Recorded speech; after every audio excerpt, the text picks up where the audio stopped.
Hi friends, this video shows how to download and install software update. Please don't forget to subscribe this channel. Please like and share the video. Go to settings, tap on the settings app icon. Go down, select general, tap here, tap on software update. You can see checking for update. If our phone is connected to internet, then phone will automatically check for update. If there is an update, it would show that update here.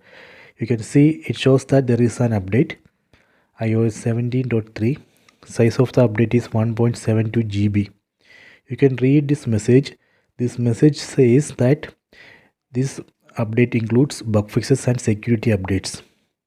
Here you can see update now button. Tap on this button. That way we can install this update. So this way we can check for software update, then download and install that update. I hope you have enjoyed this video. Please subscribe this channel. Please like and share the video.